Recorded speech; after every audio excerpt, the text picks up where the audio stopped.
اور میرے آقا علیہ الصلوۃ والسلام نے فرمایا جب تک میری امت میں جہاد رہے گا اس کو کوئی دبا نہیں سکتا ہے، وہ ہمیشہ غالب رہے گی۔ ہم نے جہاد کے نام پر مزارات پر، مساجد پر، امام بارگاہوں میں دھماکے سننے کی آوازیں آج اپنے کانوں کے اندر گھستی ہوئی دیکھی، تو ہمیں جہاد کے نام سے ڈر لگتا ہے۔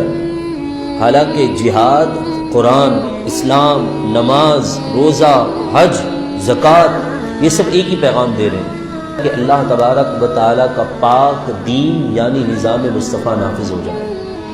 جب نظام مصطفیٰ آپ کے قانون کے اندر داخل ہو جائے گا، آپ کی رگوں میں نظام مصطفیٰ کا شوق اور جذبہ پیدا ہوگا، تو آپ کا گھر کا کوئی فرد بھوکا نہیں سوئے گا۔ آپ کو یہ ٹینشن نہیں ہوگی کہ میں نے اپنے گھر کے باہر کنڈی لگائی ہے کہ نہیں لگائی۔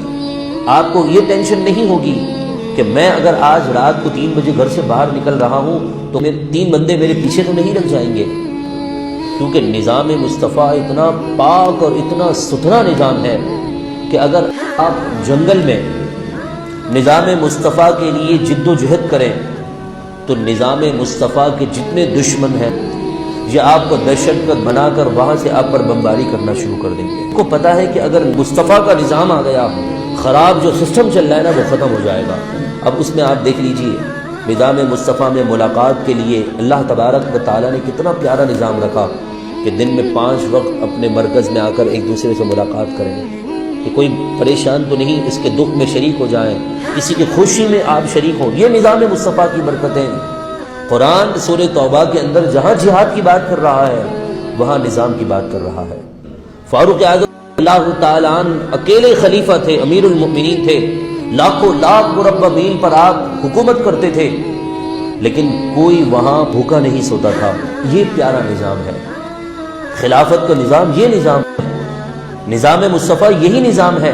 چھوٹی سی دودھ کی دکان آپ لے لیں، اس دودھ کی دکان کے اندر بھی آپ کو ملاوٹ نظر آئے گی۔ تو پتہ ہے نا مجھے پکڑنے والا کوئی نہیں ہے، اگر میں پکڑا جاؤں گا تو میں رشوت دے کر باہر آ جاؤں گا۔ اگر نظام مصطفیٰ آ گیا تو کسی جج میں اتنی جرت نہیں کہ وہ کوئی غلط فیصلہ کر دے، کسی وکیل میں اتنی جرت نہیں سانس اکھڑتے ہوئے مریضوں کے منہ سے ماسک چھین کر ہٹا دے اور ان کو جو ہے بے یار و مددگار چھوڑ دے، کیونکہ اسے پتا ہے کہ اگر نظام آ گیا نا تو پھر میری بھی گرفت ہوگی۔ ہمیں اس بارے میں سوچنا ہے کہ میں اپنے گھر میں نظام مصطفیٰ کو کیسے نافذ کروں، ہمیں اس کی فکر کرنی ہے۔ اپنے ماتحت بچوں کی پرورش کیسے کر رہے ہیں، صرف حکمرانوں کی غلطی نہیں ہے، ہماری بھی غلطی ہے۔ 5 روپے آج ہم زمین پر گرے ہوئے نہیں چھوڑ دیں تو وہ 5 کروڑ کیسے چھوڑ دیں گے؟ ہم اپنے آپ کو تو بدلیں، ہم نظام مصطفیٰ کے لیے اپنے آپ کو تو پیش کریں، تبھی وہ نظام چاہتے ہیں تو سودی نظام ہو، کہ جب سودی نظام ہوگا تو دن بدن ہماری کرنسی کی ویلیو ڈاؤن سے ڈاؤن ہوتی چلی جائے گی۔ لیکن جہاد کہتا ہے یہ ساری کرنسی ڈاؤن نہیں، اب ہوگی۔ وہ کب ہوگا؟ جب رسول اللہ کا نظام آئے گا اور جہاد کی بات ہوگی۔